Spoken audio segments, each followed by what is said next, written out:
everybody, here we are in the control room of Dark Highway Recording once again, and this is the next part of our series of how to record an album. In this video, we're going to show you what we're doing to record the snare drum. So let's go. Okay, here we are in the Studio A right here, and we're recording the blue drum kit right at the back of the room. You can see it there. We have a snare drum, and we are recording it with two microphones, an SM57 on the top and an SM57 on the bottom, pointing directly at the snares. Pretty standard setup. Let's take a look at it. Okay, here is the snare drum. Here is the top mic that we are using, the SM57. All these other mics, they're not actually being used, so you don't have to worry about those.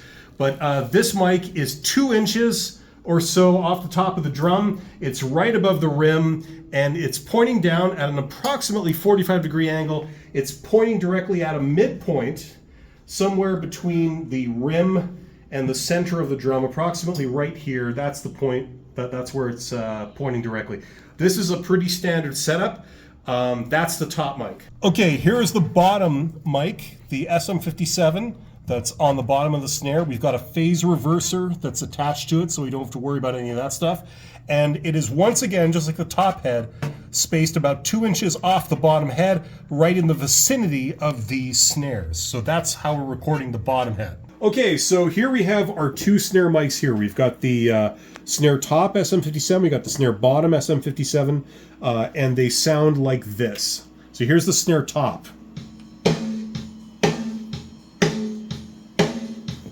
Okay, now you can hear it's got some rather unpleasant resonant frequencies in it.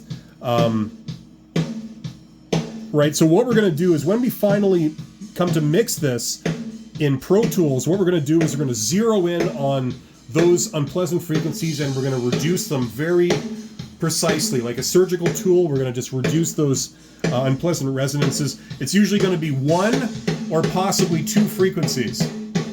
That's the top. This is the snare bottom.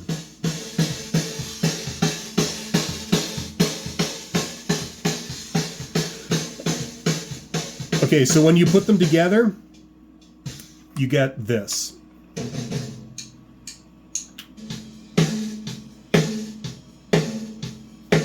Something like that. That's what they sound like together.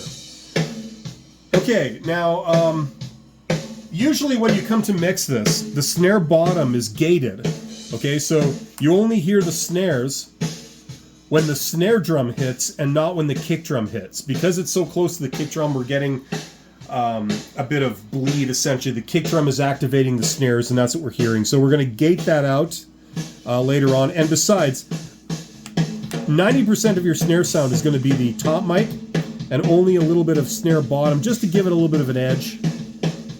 So something like that. When you combine it with the full kit, you're not going to hear the snare bottom too much. And that's the snare sound that we're working with just to record it. Okay, you heard how the snare sounds by itself. Let's see how it sounds with other things in the mix. First, we're going to add, in addition to the snare, we're going to add some overheads. This should make the snare sound a little bit more realistic. It's subtle, but if you just listen to the snare, you can tell it sounds a bit more realistic. Now we're going to add room mics, so stereo room mics. Just listen to the snare. It sounds so much better.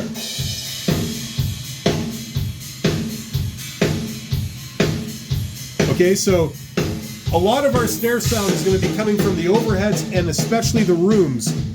Now, let's hear how it sounds with the other parts of the kit in. So this is the kick drum.